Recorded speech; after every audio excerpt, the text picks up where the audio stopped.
Genial. Bien, entonces, cinemática en engranes, o lo que es lo mismo, va a ser algo así como transmisión de movimiento por medio de engranajes.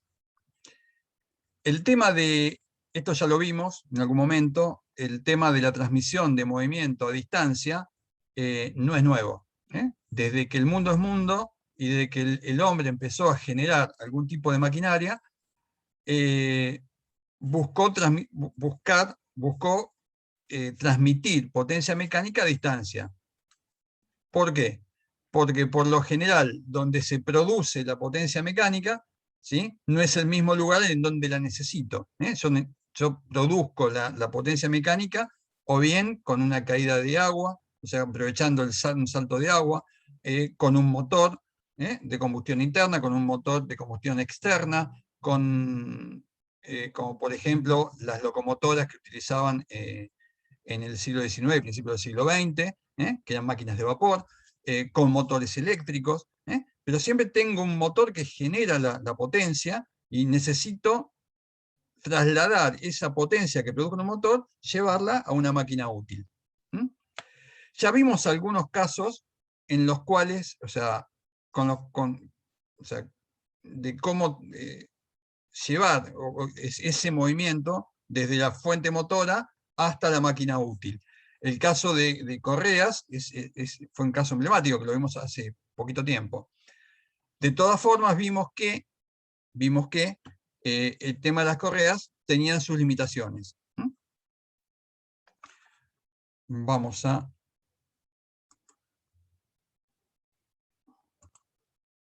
Ahí estamos. Bien. Esto para que veamos que es realmente muy, muy antiguo el tema de la transmisión por ruedas dentadas.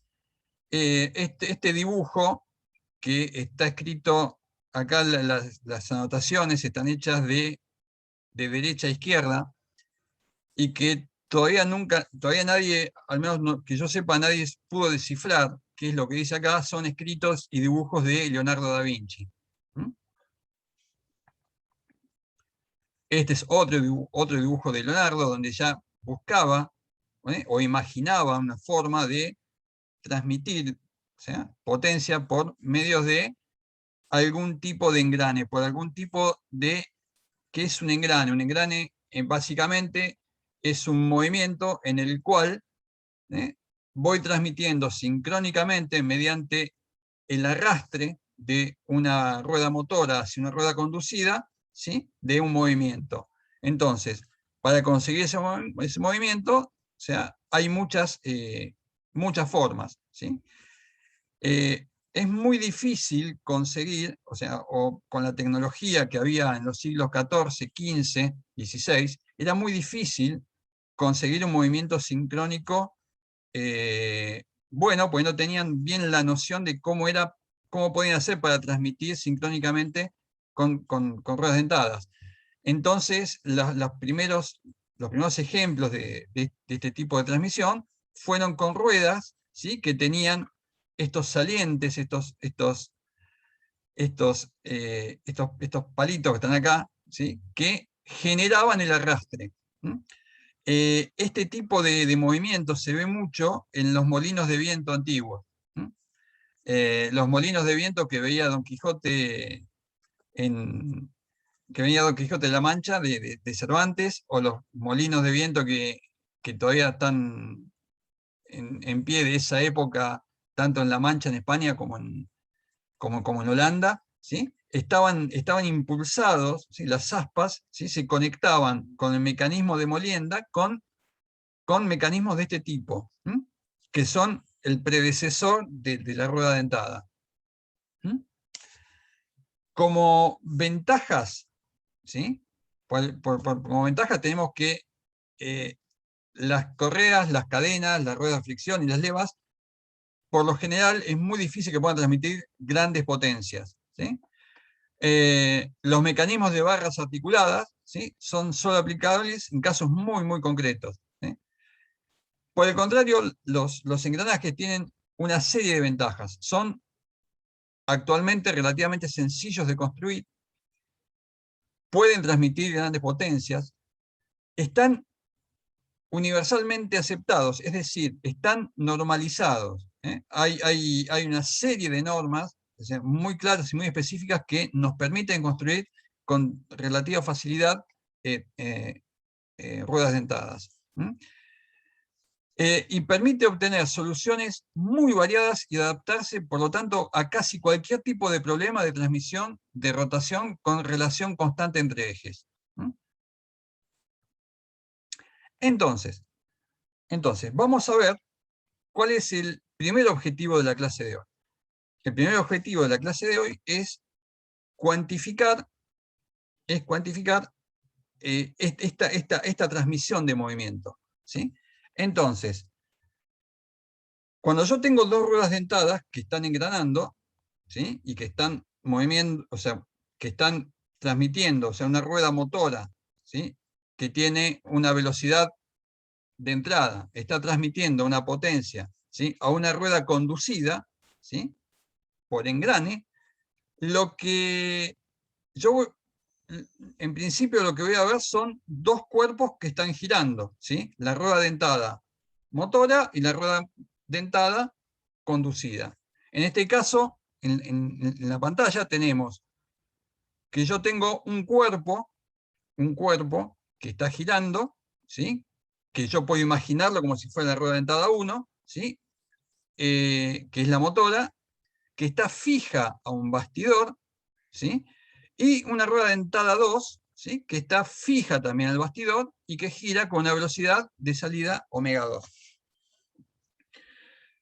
Entonces, el objetivo que yo tengo cuando transmito potencia con ruedas dentadas, lo que yo voy a estar buscando son dos cosas principalmente. Primero, que la relación de velocidades angulares sea constante.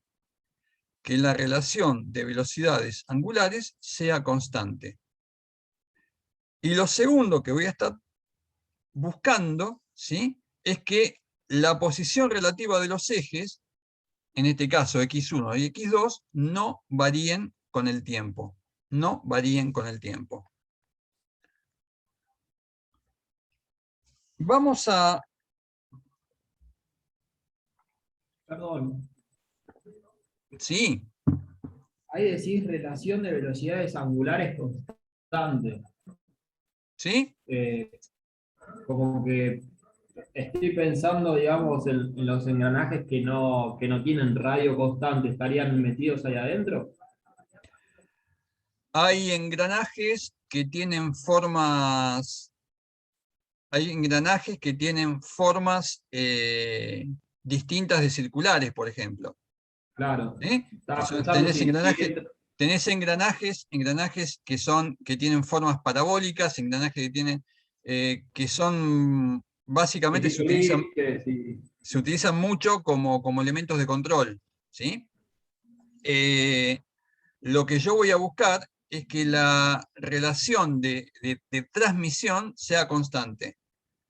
O sea, quizás yo tenga que, para que pueda engranar, voy a necesitar que la relación de transmisión sea constante, independientemente de que las velocidades sean variables. Ah, está bien. ¿Está? Entonces, el hecho de ese perfil de engranaje, que no es una rueda, sino que tiene una forma, por ejemplo, parabólica, Sí, en las eras, yo me acuerdo que había claro. varios engranajes de este tipo, había engranajes, incluso algunos que eran medios cuadraditos, ¿sí? Sí, sí, sí. Entonces, todos tienen algo en común. Independientemente de que la velocidad omega 1 y omega 2 sean variables, o sea, ese perfil distinto me va a generar una variación de la velocidad angular, ¿sí? Pero la relación de velocidad es constante. O sea, pues, como varía la velocidad en el engranaje 1, va a variar en el engranaje 2. Entonces lo que yo voy a buscar es que esa relación sea constante. ¿Mm? Bien, entonces, voy a, para asemejar mejor el concepto, al tema de dos ruedas dentadas, nosotros en la materia vamos a hablar de engranajes y de ruedas dentadas como sinónimos. Por lo que decía Alan, evidentemente no son sinónimos porque hay engranajes de formas distintas a los discos cilíndricos, ¿sí? Pero no está dentro del objetivo de este cuatrimestre, ¿m? Y de esta materia en particular. Entonces, voy a suponer el engranaje este verde celeste, que está a la izquierda, que es el engranaje 1, va a ser el engranaje motor, y tengo el engranaje conducido, ¿sí? Y voy a tener una velocidad de entrada omega 1 y una velocidad de entrada omega 2. Entonces, voy a suponer que las ruedas dentadas se comportan, como si fueran dos discos, ¿sí? Como si fueran dos discos que están en contacto y que ruedan por fricción, ¿sí? Y que en esa rotación, ¿sí? No hay resbalamiento relativo entre los dos, ¿sí? O sea, sino que hay una rodadura, ¿sí? Sin deslizamiento. Entonces,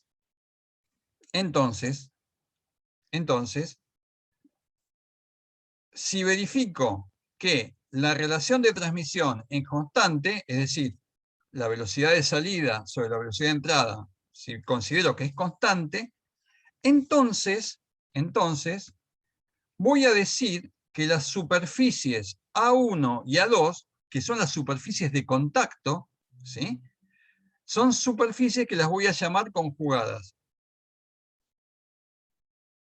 Esto es un sí y solo sí, es decir, es una doble implicación. Si las superficies son conjugadas, entonces la relación de transmisión es constante. Hago un paréntesis acá con el tema de la relación de transmisión. Nosotros definimos relación de transmisión como velocidad de salida sobre velocidad de entrada. Algo parecido a lo que hicimos con las correas.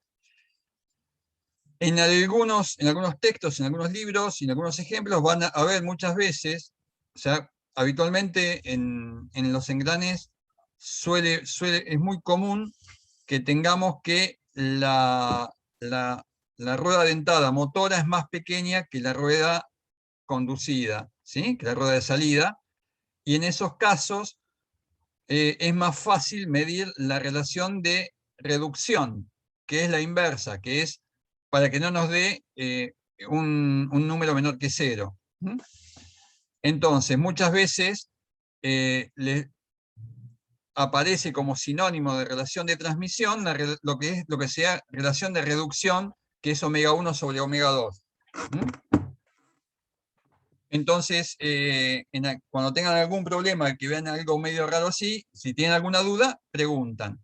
Si estamos haciendo omega 1 sobre omega 2 o omega 2 sobre omega 1. Nosotros, acá en la teórica y en el curso en general, vamos a definir como relación de transmisión velocidad de salida sobre velocidad de entrada. Pero sepan que puede pasar que en algún texto pueda aparecer al revés. Y el motivo es este. Bien, entonces, tenemos las superficies conjugadas, que son las superficies que me garantizan que la relación de velocidades, ¿sí? Va a ser constante. Y además, obviamente, que los ejes x1 y x2 son invariables, están quietos. Entonces, antes de seguir avanzando con esto, ¿cuántas formas de superficies conjugadas les parece que puede haber? Acá tengo una superficie conjugada que son cilindros, ¿sí? Pero, ¿cómo les parece que pueden variar estas superficies?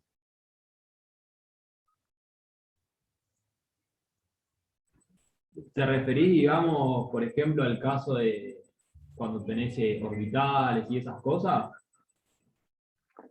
No, me estoy refiriendo a, tengo dos ruedas, todavía, o sea, dos ruedas que ruedan sin deslizar, como estas que están en pantalla, ¿sí? Y las superficies que están acá, las superficies, tanto la verdecita clara y la amarilla, ¿sí? Son cilindros, ¿sí? Sí. ¿Pueden tener otra forma estas superficies? Y el perfil de un engranaje recto o helicoidal, No, o no, no está sé si va. bien. Olvídate del tallado de los dientes. O sea, es más, estamos suponiendo dos cilindros acá, o sea, dos superficies que están en contacto y que están rodando sin deslizar. Bien. Fíjate qué pasaría si X1 y X2, en lugar de ser paralelos, fueran concurrentes. Si X1 y X2 fueran concurrentes, ¿cómo serían las superficies? ¿Serían cilindros también? No, no, dos conos. Serían dos conos. O sea, nos lleva a álgebra 2, ¿no? Al tema de las cónicas. Sí, Y si los ejes X1 y X2 fueran alabeados, es decir, no se cortan, ¿sí? No se cortan y no son paralelos, ahí y corona. tendríamos hipérbolas, ¿sí? Entonces, esto nos va a generar en principio tres familias, ¿sí? Después vamos a ver cómo hacemos los dientes para que las ruedas se comporten de esa forma. Pero en principio, en función de esto que estamos diciendo, vamos a tener tres familias de engranajes, ¿sí? Está bien. Engranajes cilíndricos, engranajes cónicos y engranajes hiperbólicos. ¿Mm? Dentro de los engranajes cilíndricos, vamos a tener engranajes cilíndricos con dientes rectos exteriores, con dientes rectos interiores, ¿sí? Rectos con piñón de cremallera, es decir, la cremallera es un engranaje que está sobre una línea recta, es decir, que es un engranaje cilíndrico con radio infinito. Vamos a tener dentro de los cilíndricos también, o sea, rectos escalonados, ¿sí? Y rectos helicoidales, que esto lo vamos a ver en un ratito. ¿Mm? Dentro de los engranajes cónicos también vamos a tener engranajes rectos y helicoidales. Dentro de los hiperbólicos vamos a tener sin fin con corona para transmitir potencias elevadas, vamos a tener helicoidales de ejes cruzados, ¿sí? Y helicoidales, o sea, hipoidales, ¿sí? Que es el diente, el exterior y el interior, ¿sí?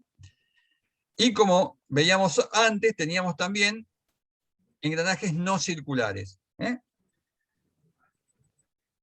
Acá tenemos el caso de los dientes rectos, o sea, engranajes de dientes rectos, ¿sí? Acá tenemos, vamos a poner un punterito láser. Acá está. Acá tenemos engranajes rectos, ¿sí? Con dentado exterior, los dos, ¿sí? Que lo primero que observo es que las velocidades de rotación, ¿sí? Son de sentido contrario. ¿Mm? Acá tenemos una rueda dentada con dentado interior y otra con dentado exterior. Y acá lo que vemos es que ambas ruedas, ¿sí? Tienen el mismo sentido de rotación. Acá tenemos una cremallera, o sea, un piñón sobre una cremallera. Esta cremallera es el equivalente a esta rueda dentada con dentado interior, pero de radio infinito. Si esta rueda tuviera radio infinito, se convierte en una cremallera.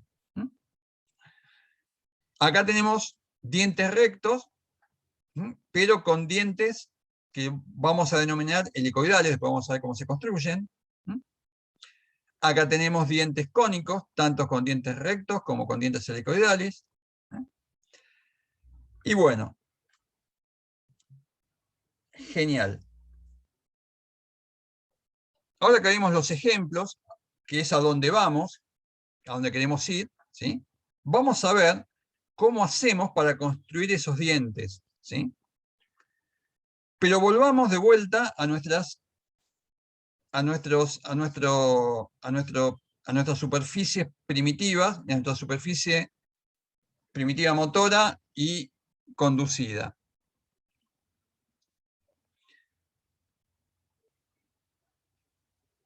Voy a suponer que la superficie que tengo en amarillo está impulsando, que está anclada en el punto O1, ¿sí? Que va a corresponder a un eje al eje de esta superficie impulsora o motora, ¿sí? Va a impulsar a esta superficie verde, ¿sí? Que está anclada en el punto O2.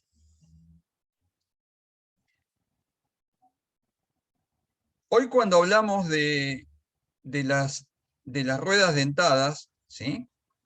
Y hablábamos de las superficies, de las superficies primitivas, nosotros dijimos que la relación de velocidades era constante, ¿sí?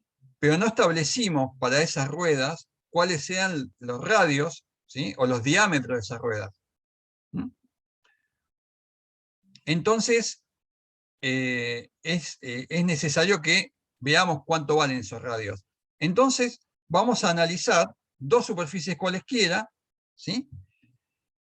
Y en estas superficies cualesquiera vamos a tener un punto de contacto, C. Un punto de contacto, C. En este punto de contacto voy a trazar una tangente. Voy a trazar una tangente. ¿Sí? Una tangente a este punto de contacto. El punto C, punto de contacto. En este punto de contacto voy a trazar una tangente. Y una vez que tracé esta tangente, a la normal, a esa tangente en el punto de contacto, ¿sí? La voy a llamar a la normal, a la tangente en el punto de contacto, la voy a llamar línea de acción. Esto le puse acá varios sinónimos. ¿Por qué? Porque en los libros aparecen con estos nombres. En los distintos libros, ¿sí? Aparecen con estos nombres. Entonces, se puede llamar línea de acción, recta de presión, línea de engrane, ¿sí? Son todos sinónimos. ¿Y por qué se tienen estos nombres? Y son todos válidos, ¿sí? Porque la fuerza que ejerce, ¿sí? O sea, el cuerpo A sobre el cuerpo B, ¿sí? Se transmite a lo largo de esta línea de acción, de esta recta de presión. Entonces, observo también que o sea, que la línea que une los centros O1 y O2, ¿sí? Es esta que está acá. Y observamos también que la recta de presión,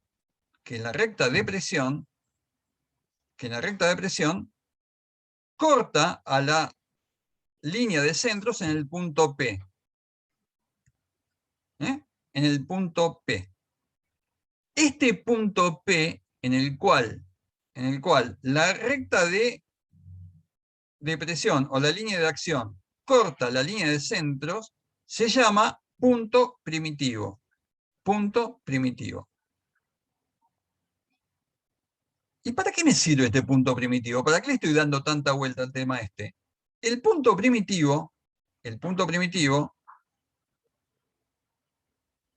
¿está siempre en el mismo lugar o no? ¿Qué les parece a ustedes?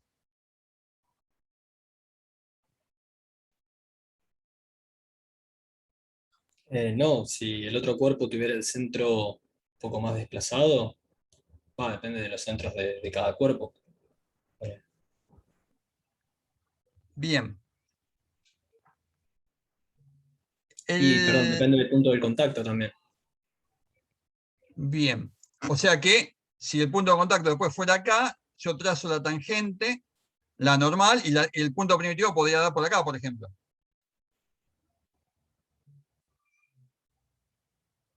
Tendría que hacerlo en la figura, pero Sí, me podría dar parece que por acá, o por cualquier otro lado.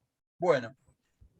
Como que va a estar sobre la Lo que dice, recta o lo que 1 o dice 2, ¿no? Gonza, lo que dice Gonza, es posible que el punto primitivo definido así, dé en cualquier lado.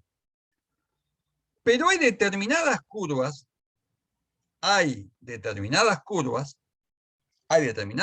en las cuales, ¿sí? Cuando el cuerpo A está, o sea, la curva esta que está acá, ¿sí? Del cuerpo A, y la curva esta que está acá del cuerpo C, ¿sí? Cuando el cuerpo A rota con velocidad omega 1 y el cuerpo B rota con velocidad omega 2, ¿sí? No importa cuál sea el punto de contacto, la recta AB va a pasar siempre, o sea, la recta B en este instante es esta, pero la recta AB en un instante posterior va a ser esta que pasa por acá, así. ¿Ven el puntero cómo sigue? Sí, sí. Entonces, para las curvas que me garantizan que o sea, que este punto primitivo permanece invariable, ¿sí? Se llaman curvas conjugadas. Las curvas que me garantizan, ¿sí? Que el punto primitivo sea invariable se llaman rectas conjugadas. Entonces, la ley del engrane me va a decir que, o la puedo establecer como, para que la relación de transmisión entre dos perfiles se mantenga constante, es necesario y suficiente que la normal a los perfiles en el punto de contacto pase en todo instante por un punto fijo de la línea de centros, que es lo que llamamos punto primitivo. Y nosotros hace 2 diapos atrás vimos que si la relación de velocidades era constante, decíamos que las curvas eran conjugadas. Y ahora lo vimos al revés. Ahora decimos que si las curvas son conjugadas, ¿sí? Este punto primitivo, ¿sí? Es invariable, o invariante. Entonces tengo que omega 2 sobre omega 1 es invariante. Es decir, si las curvas son conjugadas, entonces yo voy a tener que la relación de transmisión es constante. ¿Y qué otra cosa es constante?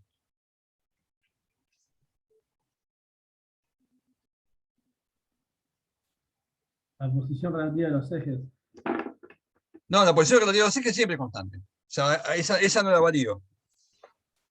Pero vamos por ahí. Si el punto P es invariable, la distancia O1, P1, ¿cómo es? No varía. Es constante. Claro. ¿Sí? Y la distancia O1, O2, P es constante. Entonces yo puedo llevar o puedo asimilar la relación de transmisión, ¿sí? Con la velocidad tangente, ¿sí? Y el radio en cada punto. Y estas curvas que tengo acá las voy a llamar curvas primitivas también, ¿sí? Curvas primitivas, que van a ser las curvas, ¿sí? Que me van a representar a mi engranaje. Esta curva de la superficie amarilla va a ser, en principio, cómo yo voy a obtener un diente de mi rueda impulsora o motora. Y esta superficie verde que está acá va a ser una superficie de mi diente, de mi superficie de mi rueda conducida. Y estas circunferencias que tengo acá, las voy a llamar circunferencias primitivas, que van a ser el equivalente a las dos ruedas que ruedan sin deslizar. Las superficies primitivas, las circunferencias primitivas, el radio primitivo, que sería O1P y O2P, ¿sí? Son los radios primitivos de la rueda motora y de la rueda conducida, ¿sí?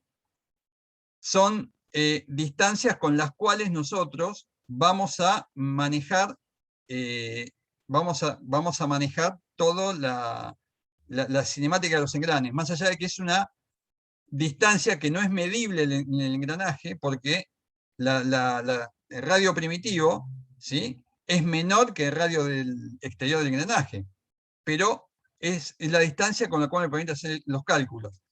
Y este radio primitivo, ¿sí?, es maravilloso porque me permite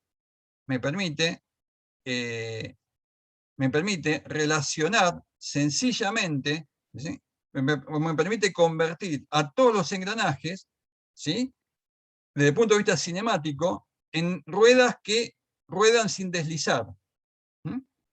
Con lo cual es muy fácil hacer los cálculos. Bien, el punto P es invariante. Entonces, dijimos que cuando nosotros hagamos engranajes, entonces, ¿cuál va a ser el chiste? El chiste va a ser hacer dientes cuyos perfiles sean curvas conjugadas. Hacer dientes cuyos perfiles sean o tengan curvas conjugadas. Entonces, mientras un diente empuja al conducido, ¿sí?, la relación es constante. Y ahora que me puede decir, Carlos, macanudo, y cuando dejó de hacer contacto ese diente, bueno, para eso pongo otro diente atrás, que cuando deja de hacer contacto, venga el compañero, y ese movimiento conjugado lo sigue haciendo el diente de atrás. Esa es la historieta de toda esta clase. Bien, sigamos adelante. Hablamos de curvas conjugadas, que ya estuvimos diciendo que en principio van a ser las curvas, con la cual le voy a dar forma a mis dientes, ¿sí? ¿Para qué? Para que en el contacto entre esas curvas conjugadas, de todos los dientes del engranaje, me vayan generando siempre esa relación de transmisión constante.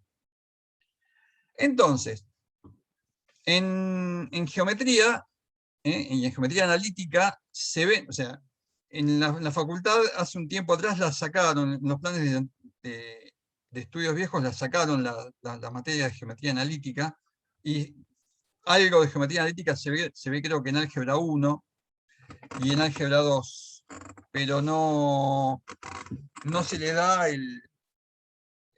la profundidad que se le daba cuando teníamos geometría analítica o cuando teníamos geometría descriptiva. Pero bueno, los tiempos van cambiando, y, bueno, y hay cosas que de repente, salvo para casos muy particulares, no tienen demasiadas aplicaciones. Pero bueno, en geometría analítica y en geometría descriptiva se veían y se dibujaban curvas conjugadas, ¿sí? Y hay varias familias de curvas conjugadas, hay cientos de curvas conjugadas, pero dentro de las curvas conjugadas, hay dos familias de familias conjugadas que son las más importantes y con las que históricamente se han construido perfiles de dientes de engranajes. Una de las familias son las familias de curvas conjugadas que se denominan cíclicas, en las cuales tenemos tres, básicamente, la cicloide, la epicicloide y la hipocicloide. Y tenemos curvas conjugadas que llamamos evolventes o evolventes de círculo, de los cuales la más conocida es la involuta de círculo a partir de un círculo base. históricamente se han hecho engranajes se han hecho perfiles de dientes de engranajes con los dos tipos de curvas. Hoy prácticamente el 99% de los engranajes se fabrican con curvas evolventes, con involuta de círculo. Se ha prácticamente discontinuado el uso de curvas cíclicas, básicamente porque las curvas cíclicas se utilizaban más que nada en elementos de control, en engranajes que se utilizaban como elementos de control, cosa de que con el crecimiento exponencial de la electrónica en los últimos 50 años, 60 años, todos los mecanismos de control de velocidad angular en engranajes se generan básicamente por medios electrónicos y no por medios, por medios mecánicos, ¿sí? Y porque había muchos engranajes que se utilizaban, por ejemplo, en computadores mecánicos.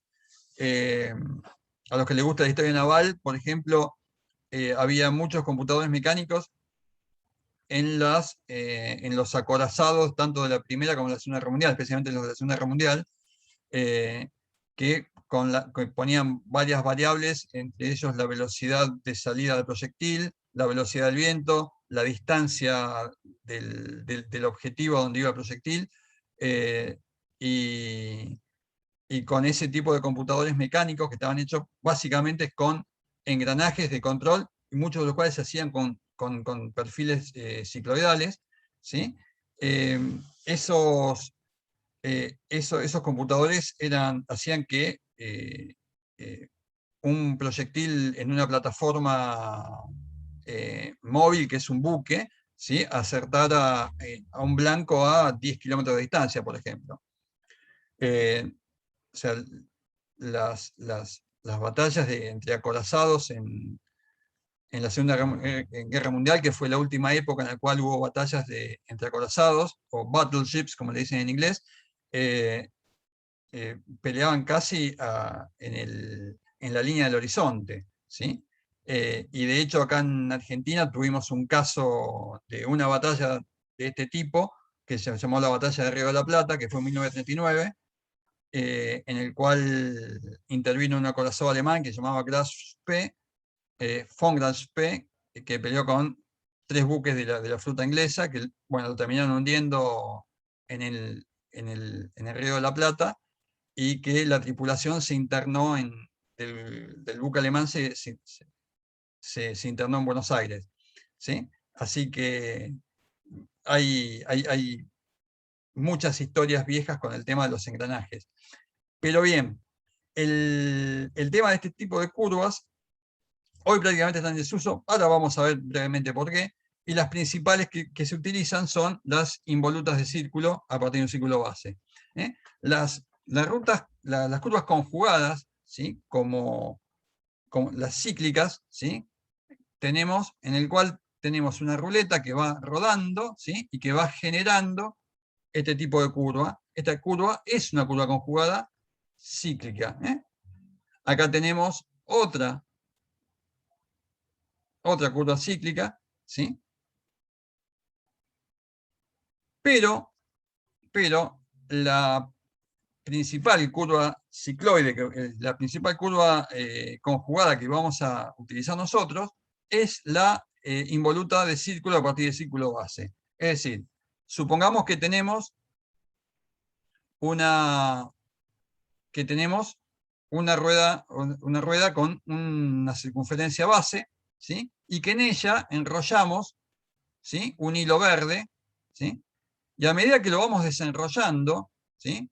Y si pudiéramos poner un lápiz en la punta de donde vamos desenrollando, va generando este tipo de curva. Esta curva, ¿sí? Se llama involuta de círculo, ¿sí?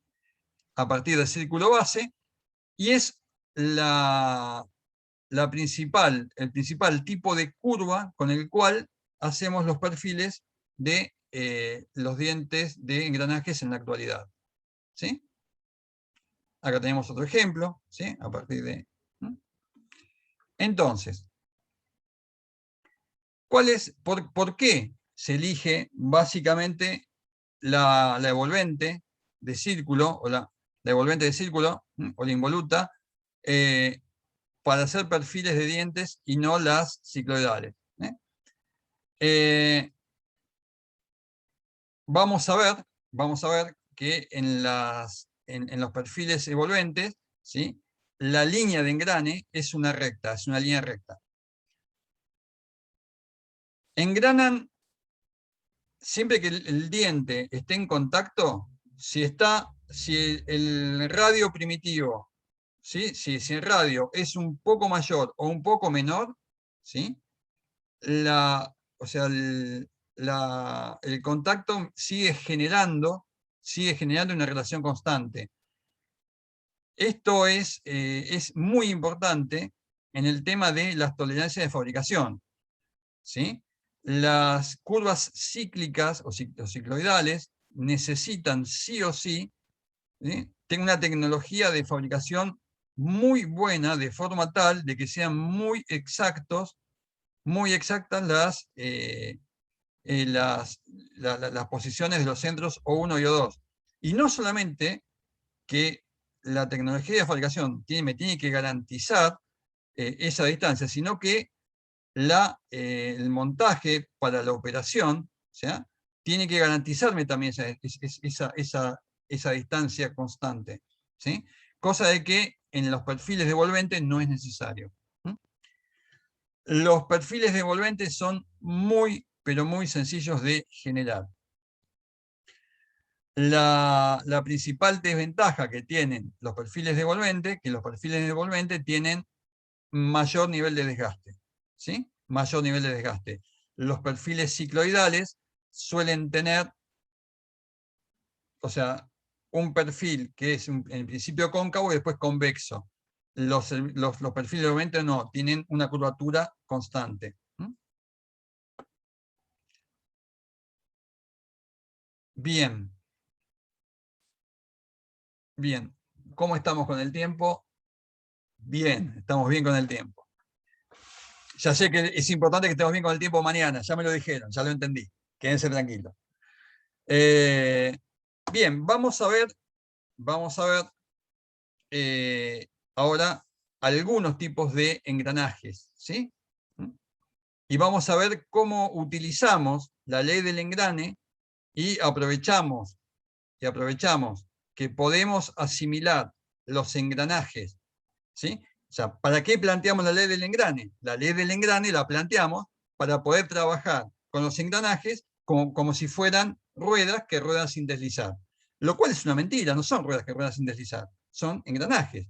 Pero, desde el punto de vista cinemático, ¿sí?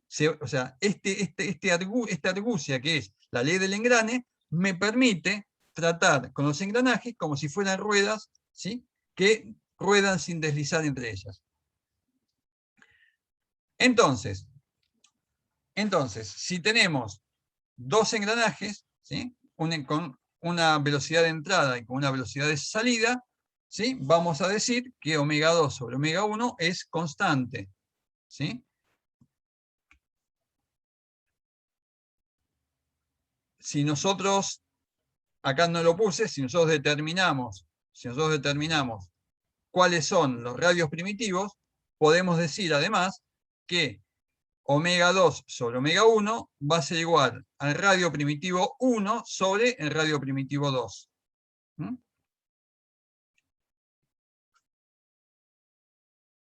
Vamos a ver acá cómo hacemos para ver dónde está el radio primitivo. Entonces, tenemos que este es un diente contiguo, de un engranaje recto, ¿sí? Esta circunferencia, que está acá, es la circunferencia base. ¿Y qué significa que es la circunferencia base? Es la circunferencia a partir de la cual, ¿sí? Se traza el perfil del diente. Este es el perfil del diente. ¿Lo ven? ¿Lo ven claramente? ¿sí? Este perfil del diente se traza a partir de esta circunferencia base. La circunferencia que limita la parte exterior del diente o la cabeza del diente se llama círculo de cabeza, ¿sí? Círculo de cabeza. Y el radio o la circunferencia primitiva, ¿sí?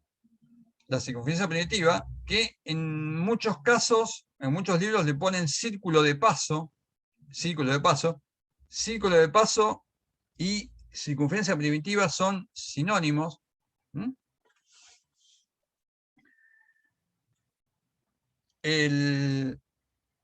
Entonces, yo tengo que, en el diente va a tener básicamente dos partes muy diferenciadas, ¿sí? Una parte que es del círculo primitivo hasta el tope, se llama esa distancia, la distancia de cabeza, ¿sí? Y desde el círculo primitivo hasta la raíz del diente, ¿sí? Hasta la raíz del diente, se llama la distancia de raíz. Ahora fíjense una cosa. La circunferencia de raíz está por debajo de la circunferencia primitiva. ¿Por qué? ¿Por qué no coinciden?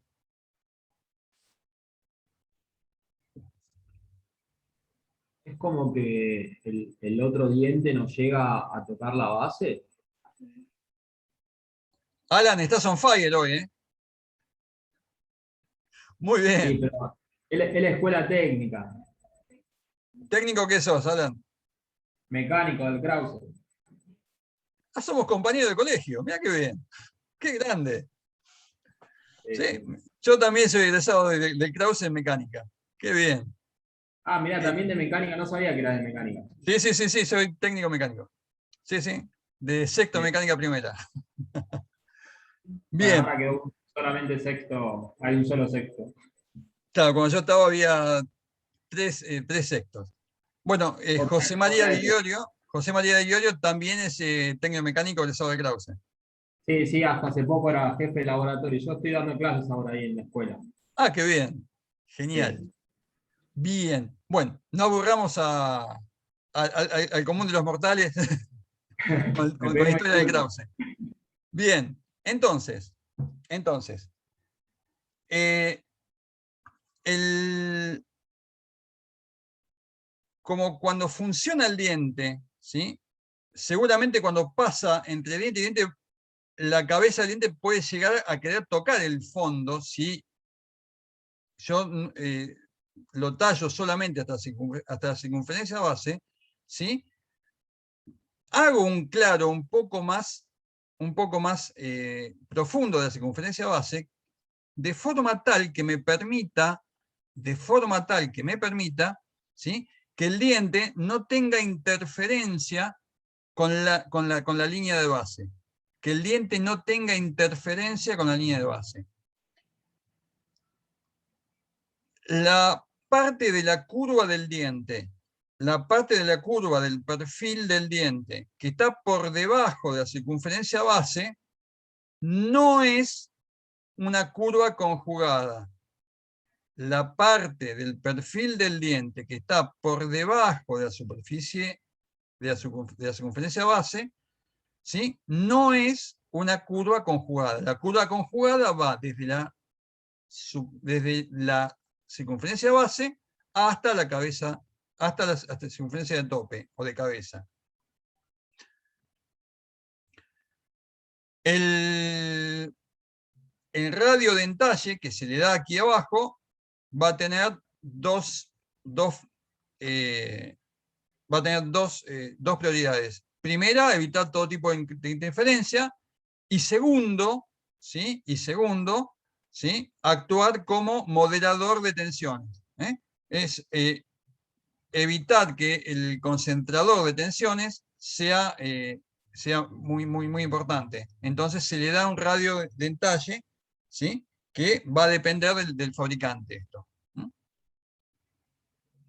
¿Estamos claros hasta acá? ¿Alguna duda? Bien.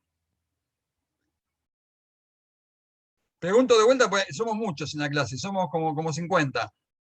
¿Alguno de los otros que no hablaron hasta ahora? ¿Alguna duda? No. Genial, eso es lo que quería Por escuchar. mi parte, no. Genial. Bien. Sigamos adelante. Circunferencia primitiva. Circunferencia primitiva, circunferencia de tope, circunferencia de base. Son las tres principales circunferencias. Y fíjense que acá marqué en verde los perfiles conjugados. El perfil del índice sigue hasta acá abajo, pero la parte conjugada del perfil, ¿sí?, es la que va desde la circunferencia base hasta la de cabeza.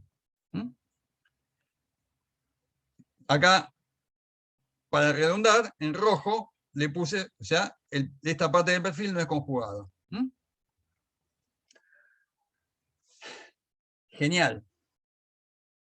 ¿Cómo calculamos ahora, o cómo relacionamos las distintas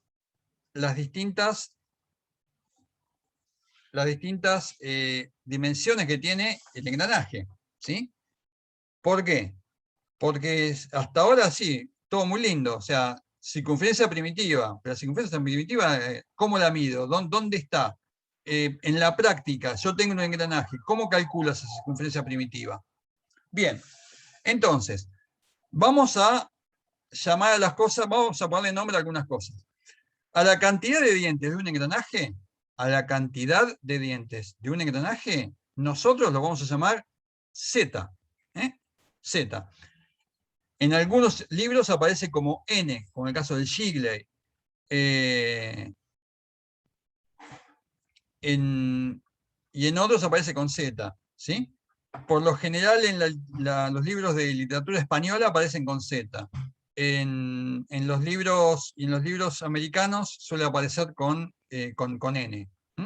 De hecho, en algunos problemas aparece como cantidad de dientes N mayúscula, pero nosotros N lo usamos para otra cosa. Entonces, vamos a llamar D sin ningún tipo de subíndice al diámetro primitivo. D es el diámetro primitivo.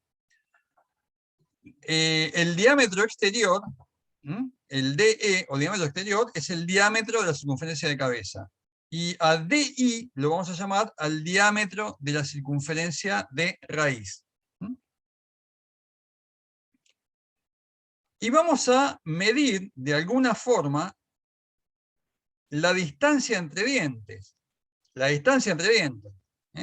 Entonces, para medir la distancia entre dientes, yo me puedo parar en la circunferencia primitiva y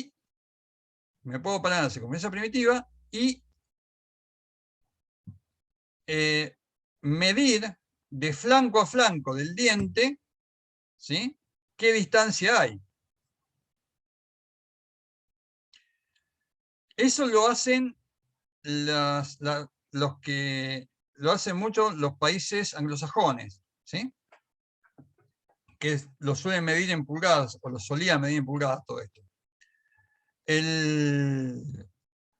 Esa forma, ¿sí?, se va a llamar paso diametral.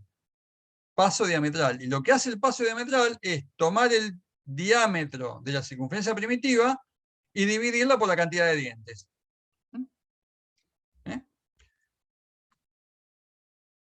Perdón, es el paso circunferencial. Paso circunferencial. O sea, tomo el perímetro de la circunferencia primitiva y lo divido por la cantidad de dientes.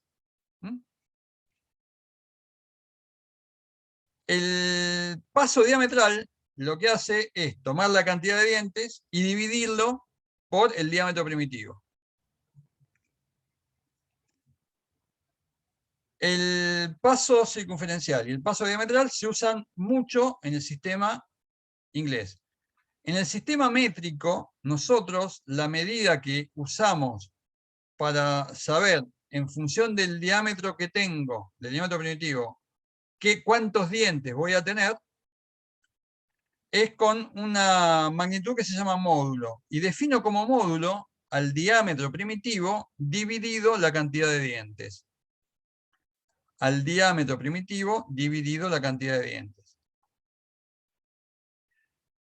Es decir, si a mí me dan un engranaje, y me dicen, Carlos, a este engranaje lo construimos con engranaje, con dientes de módulo 6. El 6, para empezar, ¿qué son? ¿6 qué? 6 metros, 6 miliamperes, 6 ohms, 6 ¿qué son? Los 6. Si me dicen que el módulo es 6, ¿6 qué? ¿Qué unidad? Milímetro. Milímetros. El módulo de los, con el cual fueron construidos los dientes se mide en milímetros. Se mide en milímetros. ¿Sí? Entonces, y al diámetro también lo voy a medir en milímetros. ¿Sí? Entonces, el módulo va a ser el diámetro en milímetros dividido la cantidad de dientes. Dividido la cantidad de dientes. Entonces, Perdón, una consultita. Sí, ¿Se escriben con P mayúscula o con P minúscula paso circunferencial y paso diametral? Porque están escritos ahí, figuran con las dos. es indistinto. Pues se suele poner el paso circunferencial, a veces lo ponen con P mayúscula, pero dependiendo del libro. O sea, puede estar con cualquiera de las dos nomenclaturas. Igual que módulo. El módulo puede estar con M minúscula, con M mayúscula. Muchas veces es conveniente ponerlo con M mayúscula, porque nosotros en algunos casos también con M ponemos en la relación de transmisión. ¿Sí? Igual siempre va a estar claro qué es cada cosa. ¿Ok? Perfecto. Bien. En el apunte que yo escribí, creo, no me acuerdo si el módulo lo puse con M o con M mayúscula. Después me voy a fijar. Después lo vemos.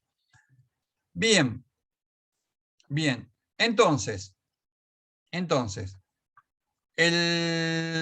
principio de funcionamiento de las ruedas dentadas va a ser el siguiente. Yo voy a tener una circunferencia base, un círculo base. ¿Sí? Y tenemos una circunferencia primitiva. Una circunferencia primitiva. Este dibujo está sacado del libro de Norton, que es muy bueno, muy bueno. ¿Sí? Y Norton a la circunferencia primitiva le dice círculo de paso. En realidad son circunferencias, no son círculos, pues el círculo es la superficie, pero bueno, son problemas del traductor. Entonces, lo que nosotros tenemos es que el perfil del engranaje 1, ¿sí? El perfil del diente del engranaje 1 es este que está acá. Y el perfil del diente del engranaje 2 es este que está acá. ¿Sí? Entonces, lo que vamos a ver es que mientras gira, ¿sí? Mientras gira el engranaje 1, el engranaje 2 va girando en sentido contrario, ¿sí? Y empujado por este perfil rojo que va empujando al perfil azul. De forma tal que el punto de contacto desde el principio del contacto, en el punto A, hasta el fin del contacto, en el punto B, ¿sí? Va a describir una línea recta. ¿Sí? Va a describir una línea recta. Esta línea recta, además, por definición de punto primitivo, ¿sí? En este punto, esta línea recta, ¿sí? En este punto, ¿cómo es con respecto a esta circunferencia roja?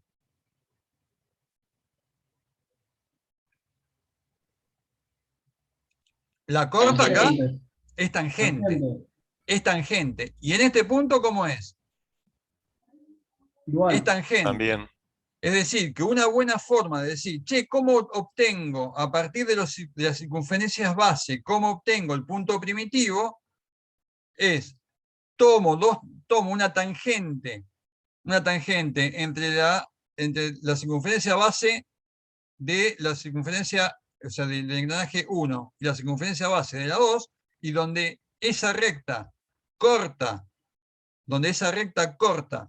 a la línea entre centros, ahí tengo el punto primitivo. ¿Mm? Y por ende puedo sacar los diámetros primitivos. ¿Mm? El ángulo que forma, acá está al revés, ¿sí? El ángulo que forma, ¿sí?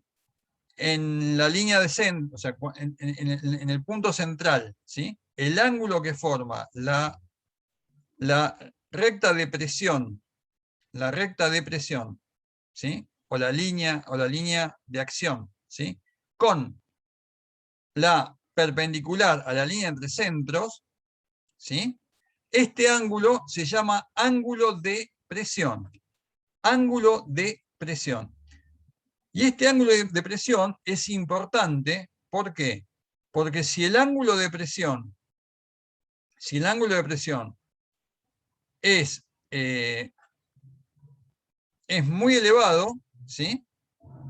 Los perfiles de los dientes van a ser muy, entre comillas, puntiagudos.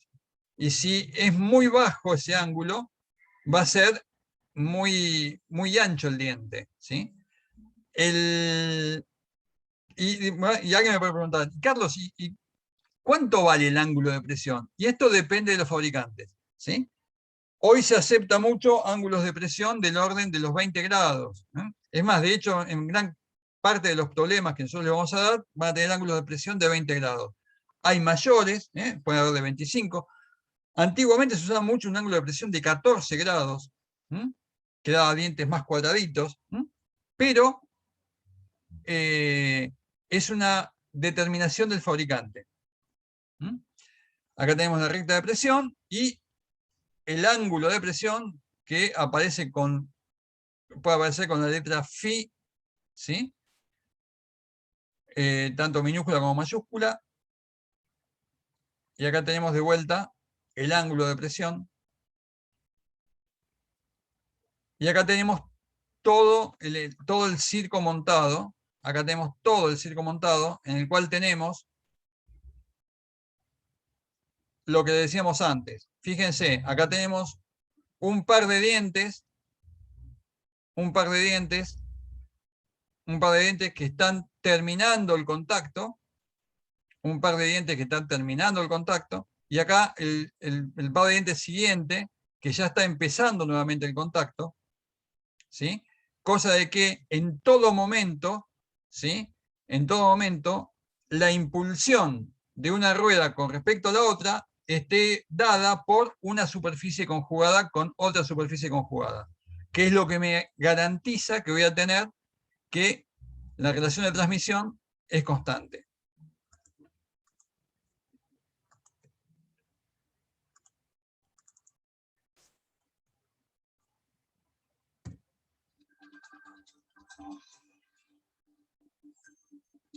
Este video, no sé si escuchan el audio del video. Yo no. No, yo no. Bueno, este video está en la página. Y bueno,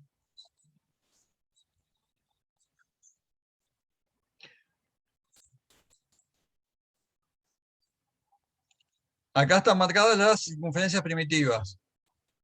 Y esta es la línea de centros.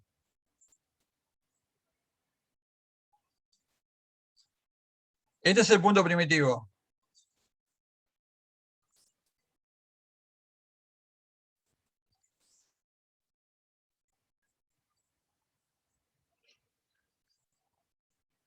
Entonces,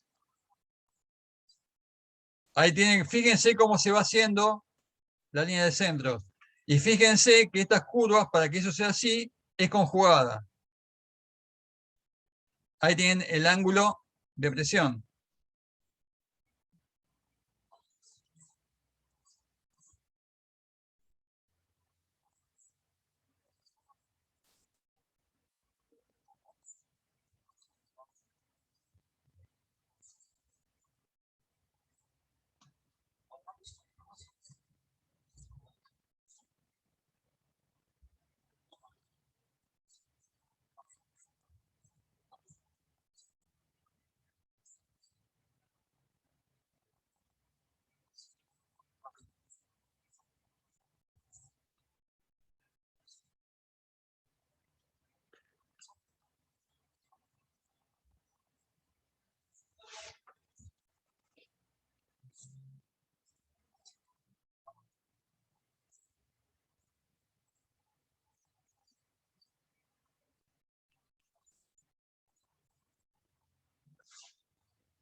Bien, clarito, ¿no? El video. O sea, todo lo que vemos hasta ahora, todo en el videito. A la distancia entre entre la circunferencia primitiva y la circunferencia de tope, también se la llama, y en los libros se la llama también como adendum, y a la parte inferior, ¿sí? Lo que va de la circunferencia primitiva a la circunferencia de raíz, se la llama dedendum. Bien, bien, vamos a ver algunas relaciones, ¿sí? A partir de la definición de módulo, acá tenemos, ¿ven? Adendum, dedendum, acá tenemos el paso circular, la distancia esta se la llama anchura del espacio. Entonces, nosotros tenemos que el módulo, ¿sí? Acá el módulo está escrito con M mayúscula, y acá con M estamos marcando la relación de transmisión. Entonces, decimos que la relación de transmisión, ¿sí?, va a ser constante y va a ser igual a R1 sobre R2, donde R1 y R2 son los radios primitivos, ¿sí? A su vez, el radio primitivo, ¿sí?, si se acuerdan, habíamos dicho que la definición de módulo era que el módulo era el diámetro primitivo dividido la cantidad de dientes. Entonces yo puedo escribir que R1 es igual al módulo por Z1 dividido 2. Y esto me queda que, simplificando, me queda que la relación de transmisión, o sea, omega 2 sobre omega 1, es igual a Z1 sobre Z2. Es decir, que yo puedo relacionar las velocidades angulares con los radios primitivos, ¿sí?, y con la cantidad de dientes.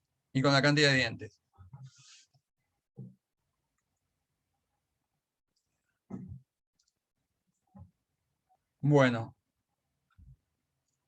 la relación de contacto, o sea que me mide la relación en cual están en contacto los dientes entre ellos, ¿sí?, y el concepto de interferencia, ¿sí?, ¿sí?, en el cual nosotros vemos que debajo, si este es el círculo de base, ¿sí?, cuando se genera la rotación de los engranajes durante el engrane, debajo de la circunferencia base, ¿sí?, si el perfil hubiera sido el conjugado normal, ¿sí?, se generaría una interferencia, con lo cual habría un desgaste importante del diente y solicitaciones para las cuales no está diseñado.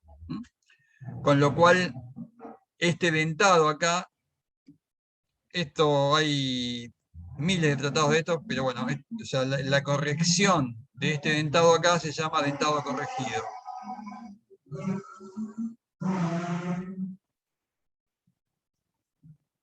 Bien. Esto ya entendimos de alguna forma cómo funcionan los engranajes, ¿sí? Esto nos llevó prácticamente 1 hora y media, ¿sí? Y nos falta un rato todavía. Les pido que lean el trabajo que me tomé, el apunte, que me tomé o sea, el apunte que me tomé el trabajo de escribir para ustedes. Léanlo, lo hice con mucho cariño, o sea, y traté de que sea lo más claro y lo más simple posible. Pero lean, o sea, yo pasé muy por encima los conceptos de relación de radio contacto, o sea, relación de contacto. Hay cosas que las estoy pasando un poco por encima, y me gustaría que le peguen una vuelta de rosca leyendo el apunte. Y cualquier duda que tienen, como siempre, me consultan. Y quiero ir a uno de los puntos también más importantes que tiene esta clase en el día de hoy, que es el tema de la fabricación y la estandarización de los engranajes. Lo que hoy, una de las cosas, cuando empezamos la clase, una de las principales cosas que dijimos que eran importantes de los engranajes, era que eran fácilmente estandarizados, o estandarizables. Entonces, para que 2 ruedas dentadas con un perfil devolvente sean intercambiables, ¿sí? Tienen que cumplir las siguientes condiciones. Tienen que tener, en principio, el mismo módulo, o el mismo paso circular o el mismo paso diametral. Pero tiene que tener, vamos a hablar para el sistema internacional, el mismo módulo. ¿Sí? O sea, 2 ruedas dentadas que no tienen el mismo módulo no pueden engranar. Tienen que tener igual ángulo de presión de generación. El ángulo de presión con el cual fueron generadas las ruedas dentadas tiene que ser el mismo. De hecho, vamos a ver unas diapositivas más adelante en el cual vamos a ver los perfiles de dientes hechos con distintos módulos, ¿sí? Y van a ver que la forma de los dientes son distintas. Tienen que presentar un adendum y un dedendum normalizados, es decir, nos vamos a generar una norma que me va a decir cuánto tiene que medir el adendum y cuánto tiene que medir el dedendum, es decir, la parte de arriba del diente y la parte de abajo del diente, ¿en función de qué? Y en función del módulo. Y la anchura del hueco tiene que ser igual al espesor del diente, ambos sobre la circunferencia primitiva, lo cual me garantiza de que el contacto es constante.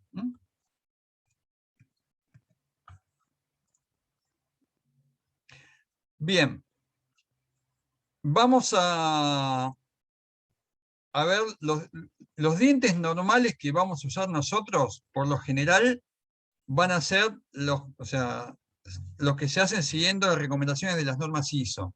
¿Sí? Esta diapositiva, que la tengo yo en mi apunte también, o sea, está sacada de las normas españolas. Las normas UNE, que son normas en sistema métrico, ¿sí? Son parecidas en muchos casos a las normas DIN alemanas, que también se usan mucho en la industria, ¿sí? Y todas siguen recomendaciones de ISO. Entonces, hay varias series de módulos, La serie más común es la serie 1, en la cual se adoptan módulos en milímetros de 1, 1.25, 1,5, 2, 2,5, 3, 4, 5. Y hay algunas que optan por ir de 0,25 milímetros en los módulos más pequeños, ¿sí? Y después ir aumentando o sea, a partir de los módulos más grandes con medio milímetro más, ¿sí? Pero básicamente, y vamos a suponer que utilizamos la serie 1, que es la más habitual. ¿Por qué les parece a ustedes que usamos una serie de módulos con relativamente tan pocos módulos? Porque en realidad el módulo al ser el diámetro dividido la cantidad de dientes, la cantidad de posibles de módulos es infinita. Es infinita. Yo podía tener millones y millones de módulos distintos. ¿Y por qué les parece que la norma recomienda tomar módulos, por ejemplo, de 1, 1,25, 1,5, 2, 2,5, ¿sí? 3, 4, 5. ¿Por qué? Y no... Si total el módulo es el módulo. ¿Cuál sería la dificultad que hubiera 200.000 módulos distintos? Y la relación de transmisión. No. La Pero relación de transmisión no. en realidad, o sea, vos necesitás que entre una cantidad entera de dientes y, digamos, tenés que respetar una relación de transmisión. Entonces, No, está bien. No, o sea, no puede haber un engranaje no puede tener una cantidad fraccionaria de dientes. O sea, puede tener 35,2 dientes, obviamente. Pero, Puede ser que no podés estandarizar, tipo que tenés que hacer máquinas distintas para cada tipo de engranaje y eso es mucha plata. ¿quién habló? ¿Quién dijo eso? Que no lo estoy viendo. Gonzalo. Ahí prendo la cámara. Ahí está. Bien, otro que está on fire. Bien, Gonzalo. Bien, Más o menos, Gonzalo. pero una. Bien. Gracias. ¿Escucharon todo lo que dijo Gonzalo? O sea, cuando yo fabrique un engranaje, ¿sí? Voy a tener que tener un módulo determinado para fabricarlo. Ya es algo que tengo que establecer a priori de fabricarlo, ¿sí? Y vamos a ver que para fabricar los engranajes se utilizan unas herramientas con las cuales ya tengo, en esa herramienta ya tengo el módulo determinado, ¿sí? Entonces, si yo me dedico a fabricar engranajes, voy y compro las herramientas para fabricar los engranajes. Esas herramientas se llaman fresas, ¿sí? Fresas madres, o sea, hay varios. Ahora lo vamos a ver. El tema es el siguiente. Si yo tengo 100.000, no sé, 1.000.000 de módulos posibles distintos, ¿sí? Voy a tener que tener 1.000.000 de fresas distintas. Lo cual es ilógico, ¿sí? Es ilógico porque, pues, como decía Gonza, gastaría fortuna en fresas, en realidad, y muchas no las voy a usar nunca, y algunas capaz que las uso alguna vez en la vida, y algunas las voy a usar mucho. Entonces, ¿qué es lo que hace la norma? La norma dice, bueno, para que no haya infinitas herramientas, ¿sí? Estandaricemos de una forma racional, ¿sí? Por ejemplo, con la serie 1, si quiero tener más variación, voy a la serie 2. Si quiero tener más variación, voy a la serie 3. ¿Sí?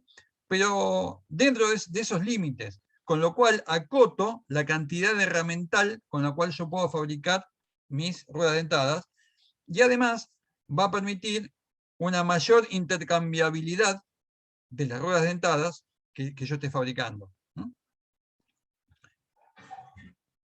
Bien, acá lo tenemos algunas especificaciones de ACMA. ACMA es American Shear Manufacturers Association, o sea, la Asociación Americana de Fabricantes de Engranajes, ¿sí? Que obviamente, o sea, está casi toda en... Hay una norma ACMA en milímetros, o sea, en sistema internacional, después en un apunte siguiente lo van a tener, ¿sí? Pero esto está sacado de la norma en inglés, ¿sí? Acá tenemos equivalentes entre los módulos métricos estándares, ¿sí? Con el tamaño de los dientes. Fíjense que acá tenemos distintos tamaños de dientes. Y acá hay algo que yo les quería mostrar, que es, fíjense, para un diente del mismo módulo, cómo va variando la forma del diente en función del ángulo de presión con el cual fue construido. ¿Mm? En función del ángulo de presión. ¿Mm?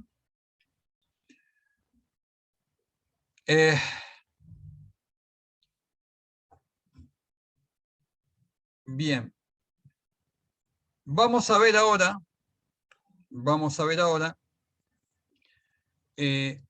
distintas metodologías para fabricar un engranaje. Distintas metodologías para fabricar un engranaje. La tecnología más básica y más elemental para construir un engranaje es mediante una máquina herramienta que se llama fresadora, con una herramienta que se llama fresa, ¿sí? Que lo que hace esta herramienta es en un cilindro de un material determinado, que puede ser acero, por ejemplo, o puede ser plástico, o puede ser lo que sea. En principio, vamos a hablar de acero. Esta fresa tiene la forma del hueco del diente. Tiene la forma del hueco del diente para un módulo y un ángulo de presión determinados.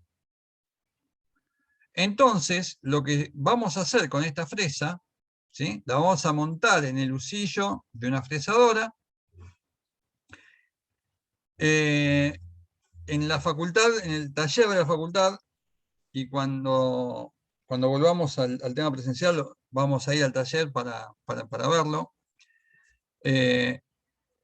Creo que ustedes lamentablemente el cuatrimestre no van a poder, pero bueno, cuando quieran vamos, después, el cuatrimestre que viene. O Lo quizás dejamos algunos de pendiente. ustedes hagan la materia de taller, ¿sí? ¿Los navales la tienen como obligatoria taller? Mauro, Alan. No, la podemos elegir como optativa. Ah, es optativa también. Claro, pero las universidades también es optativa. Está bueno que la hagan. Está muy bueno que la hagan. Bien, entonces, de hecho, en taller fabrican engranajes con una fresadora universal. Entonces, esto que está acá es una herramienta, esta es una fresa. Esta es una fresa. Y esta es una fresadora. Esta es una fresadora. Esta es una fresadora. Entonces, este es el husillo. ¿Sí? Este es el husillo. Acá está montada la fresa. La fresa va girando en este sentido. ¿Sí? Y lo que se desplaza es la mesa. Lo que se desplaza es la mesa que contiene al disco de metal. Cuando este disco de metal, ¿sí?, se acerca, ¿sí?, la fresa va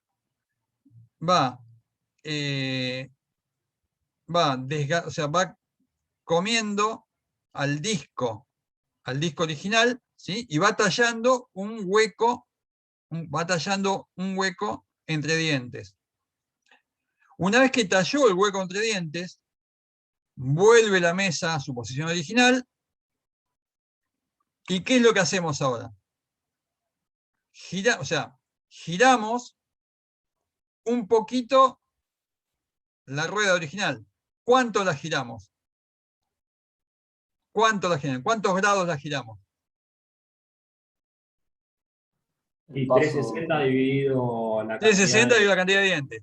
Claro. Ahora bien, ¿cómo hago para girarla esa cantidad exacta de grados?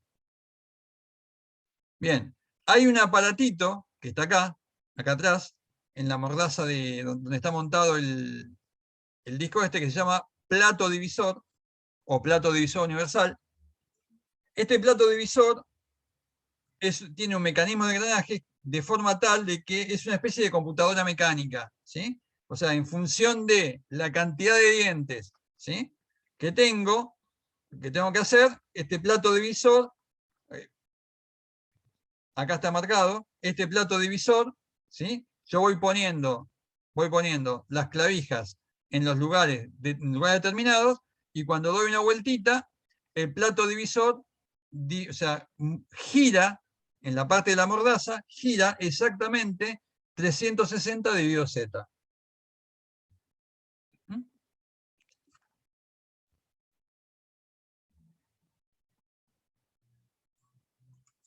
Ahora volvemos acá. A ver.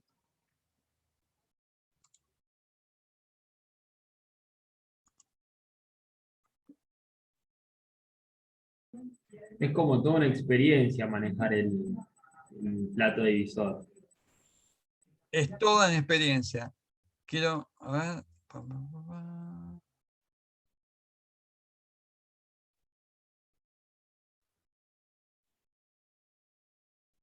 Se hacen valer los 4 créditos que nos dan por esto. ¿Cómo? Se hacen valer los 4 créditos que te dan por la materia, digo. Totalmente. Vamos a...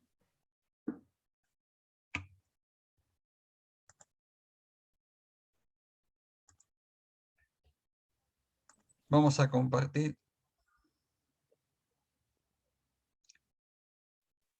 Perdón, yo estoy haciendo la materia y la realidad que, aunque no me dieran los créditos, creo que la haría igual si tuviera que volver a hacerla. Ah, qué Estaba muy genial. divertida. Bien. A ver, ¿dónde estás? Acá está.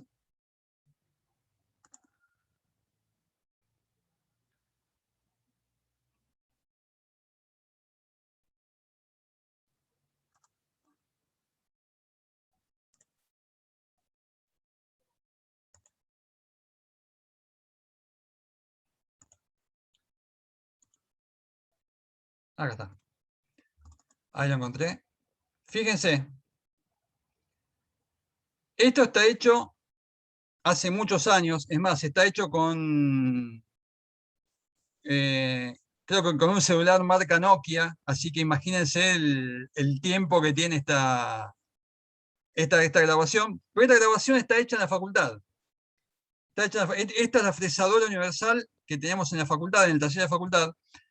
Y hacíamos engranajes con cilindros de plástico, para hacerlos más rápido.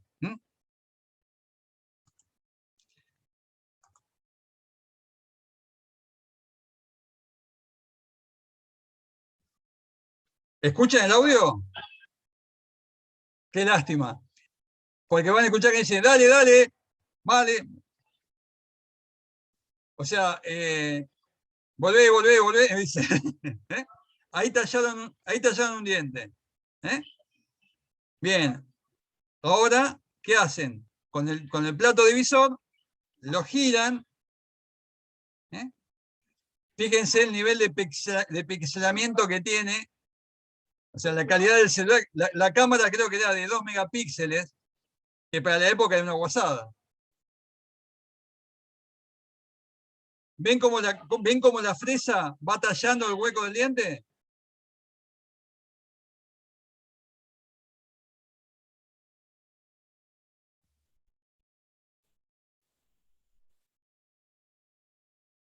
Vamos a adelantarlo un poco. Ahí está.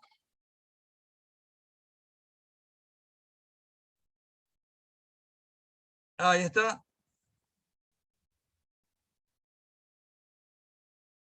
Ahí el chico que está hablando ahora, que fue ayudante mío hace unos cuantos años, decía, no va a ser el super video, no, es maravilloso el video. Vamos a adelantarlo un poco. Ahí vuelve. Fíjense cómo vuelve. Fíjense cómo va saliendo la viruta. Ahí se ve perfecto.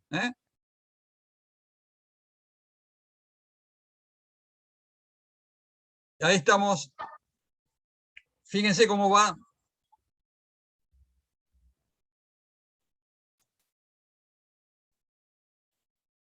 ¿Eh? Ahí lo sacan. Vamos a adelantar un poquito.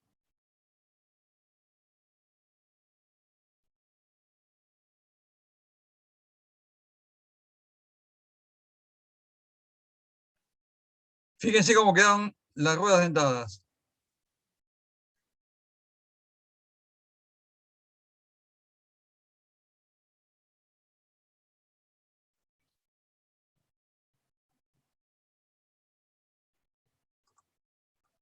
Bien, vamos a volver a la...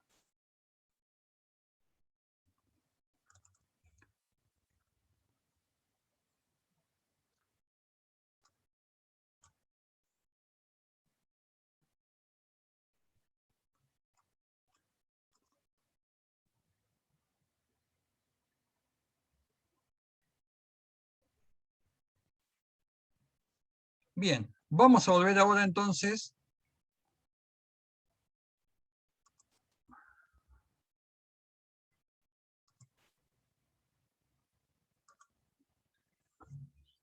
Bien, vamos a volver a al tema de fabricación.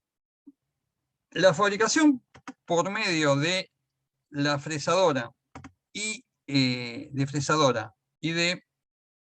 fresa es fantástico porque lo puedo hacer en cualquier taller. O sea, con una máquina relativamente que no es costosa, o sea, o no es muy costosa, el nivel que tiene que tener el operario no es bajo, pero tampoco es un nivel súper especializado. Está bueno.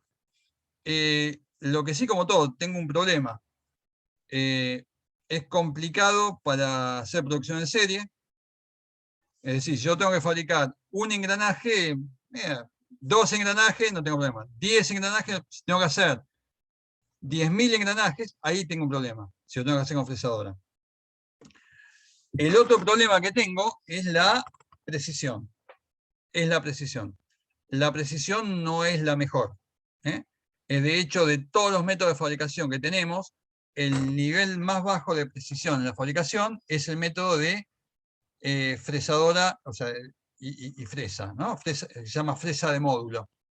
¿Por qué? Porque ya tiene la forma del hueco entre dientes de un módulo determinado. Entonces, la fabricación con fresa común, con fresa de módulo y con fresadora está bueno para cantidades bajas que no requieran demasiada precisión. Alguien me puede preguntar, y Carlos, ¿en qué joroba la precisión de fabricación? Ya vamos a ver más adelante que las velocidades angulares que pueden tener las ruedas dentadas están directamente relacionadas con la tecnología de fabricación. Cuanto mejor es la tecnología de fabricación, mayor puede ser la velocidad angular con la cual ruedan mis ruedas dentadas. Esto a veces es lo que acabo de decir, a veces lo preguntamos en las evaluaciones de TP, así que anótenselo en algún lado. Bien, entonces, hay otra forma de fabricar ruedas dentadas. Nosotros habíamos visto que cuando tengo una cremallera, la cremallera es una rueda dentada de radio primitivo infinito, ¿sí? Es derechita, ¿sí? Y tenemos que en la cremallera, una rueda directamente muy fácil. Ahora bien, si yo, o sea, lo primero que observo en la cremallera es que como la cremallera tiene radio primitivo infinito, la curva de contacto, la curva conjugada de contacto, ¿sí? La curva que tengo acá, que es la devolvente de círculo que tengo acá, al tener radio infinito, también el perfil del diente en la cremallera es un perfil recto, o sea, en las cremalleras, o sea, no es un error del dibujo acá, ¿sí? el perfil del diente en la cremallera es recto, no es curvo, ¿sí? O sea, en realidad es una curva con radio de curvatura infinito. Bien. Entonces, a alguien se le ocurrió decir, che, ¿qué pasa si en lugar, si yo hago una herramienta donde acá tenga filos, ¿sí? A esta cremallera la hago, o sea, la hago entrar y salir de la pantalla, ¿sí? Y mientras voy haciendo girar un disco determinado, ¿sí? Haciendo esto, fíjense. Acá, mientras va girando la rueda, ¿sí? Rack Cutter es una herramienta de corte, ¿sí? Lo que va haciendo, va entrando y saliendo, y mientras va girando la rueda donde va a estar tallado el engranaje, ¿sí? Lo que hace es ir tallando los dientes, ¿sí? Este método, ¿sí?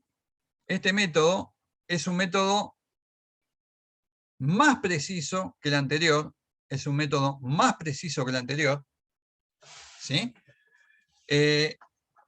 Y si bien no me aumenta, o sea, no me aumenta demasiado, o sea, la productividad la aumenta, o sea, aumenta más la productividad, ¿sí? Pues no tengo que andar yendo, viniendo, girar un plato divisor, o sea, tengo una cantidad de...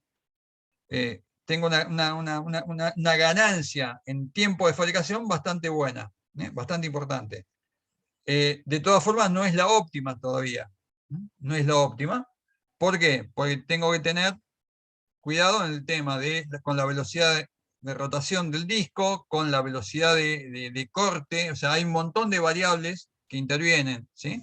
Pero es un método bastante preciso, y de fabricación más rápida. Esta tecnología suele admitir velocidades de rotación de las ruedas dentadas que se fabrican con esta tecnología del doble de las que fabrica, de las mismas características que si las hubiera fabricado con fresadora. Por lo general estamos hablando de hasta velocidades tangenciales de 10 metros por segundo, contra 5 metros de las fresadoras. Y el último método que tenemos, es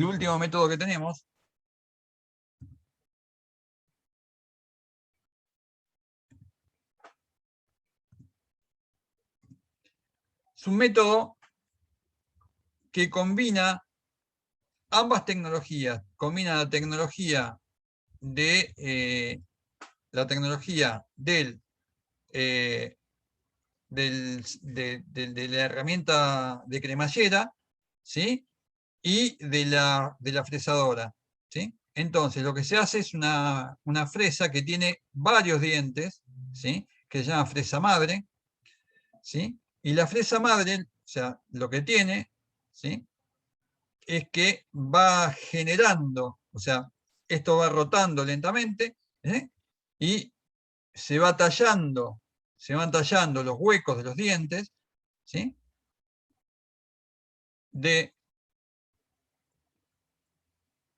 Bueno, acá son, y se van tallando los huecos de los dientes. A ver si tengo, ¿qué hora es? No, ya. En la página está subido el video de esta imagen, que no lo tengo acá montado en la presentación, que va a estar para la próxima. Pero básicamente esa es la idea. El método de fabricación con fresa madre es el método más preciso de fabricación de ruedas dentadas por arranque de viruta que se conoce, ¿sí? De hecho, suele duplicar la velocidad de fabricación, o sea, suele duplicar la precisión del método por cremallera, ¿sí? Así que estamos hablando de velocidades lineales de hasta 20 metros por segundo, o sea, lo cual lo hace bastante confiable. Es un método más caro de fabricación, pero es el más preciso por arranque de viruta que hay. Hay otros métodos, mediante fundiciones, mediante sinterizado, mediante impresión 3D, o sea, hay infinidad de métodos por los cuales se pueden hacer. Pero desde el punto de vista tecnológico, actualmente los más utilizados son estos. En Paseo Colón tengo un modelo en 3D hecho en una impresora 3D en plástico de los trenes de engranes, o sea, que hacemos en el trabajo práctico de engranes. Y está realmente muy bueno. Bien, acá otros métodos también de arranque con cremallera. Bien. Esto es básicamente todo lo que quería que veamos de fabricación y de tecnologías de fabricación. Ahora bien, todos los engranajes que vimos hasta ahora son todos rectos. Son todos rectos. Son todos rectos.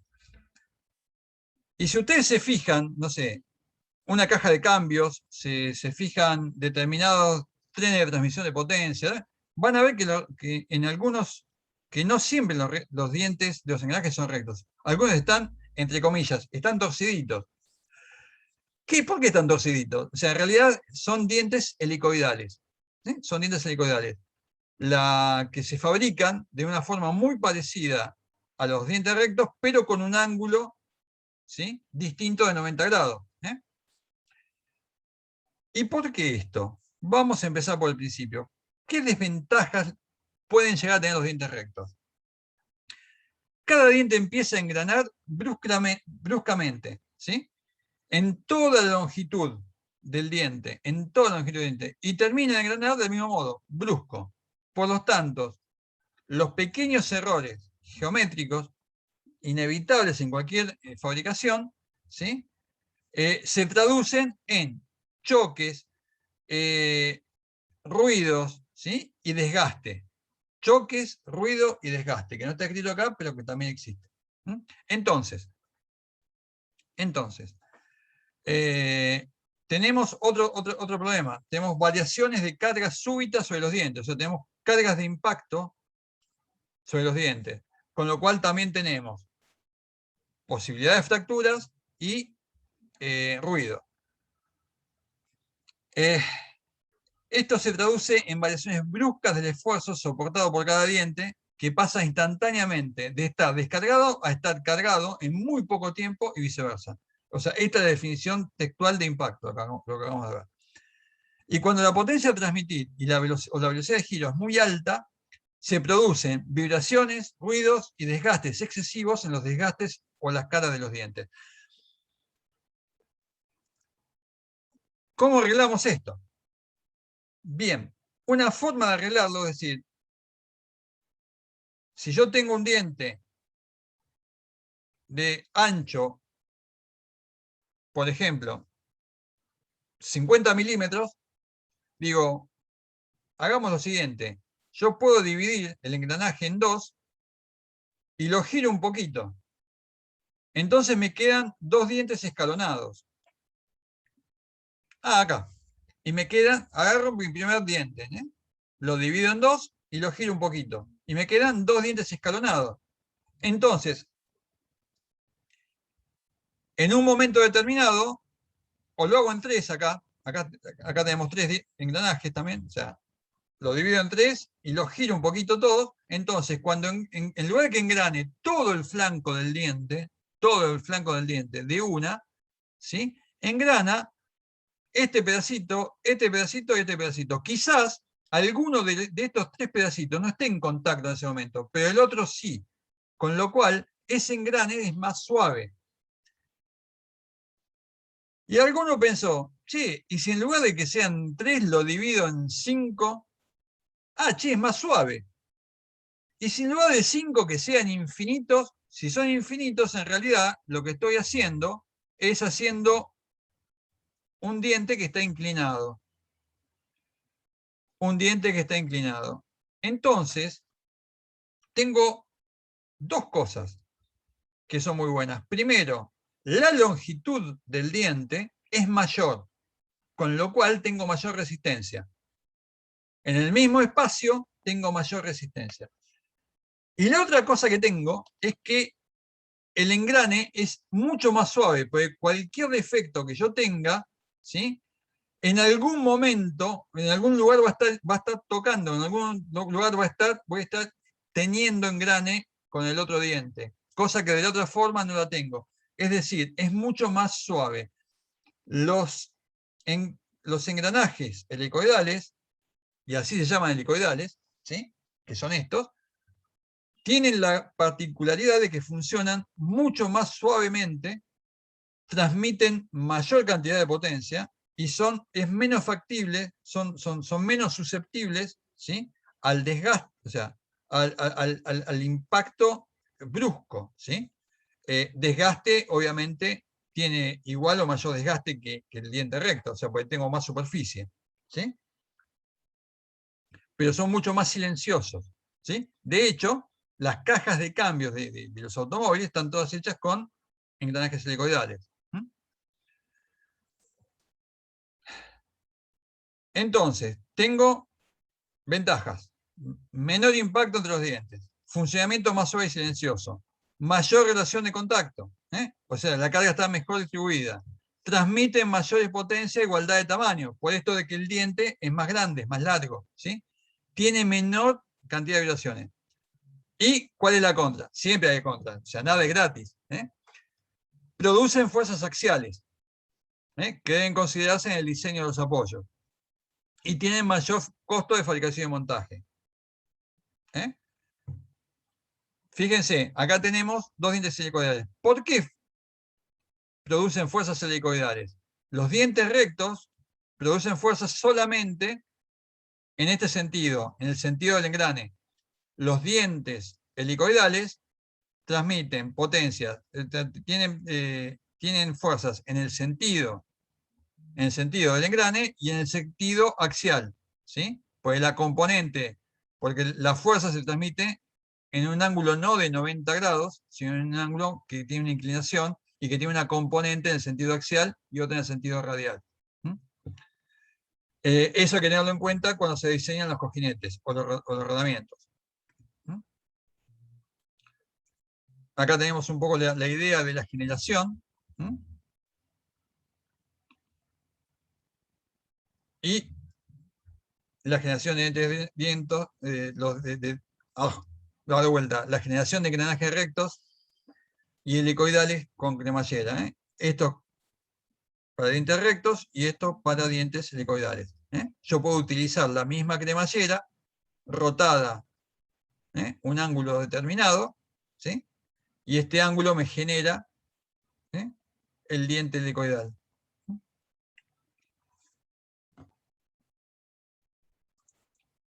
Y hasta acá llegamos. Vamos a pausar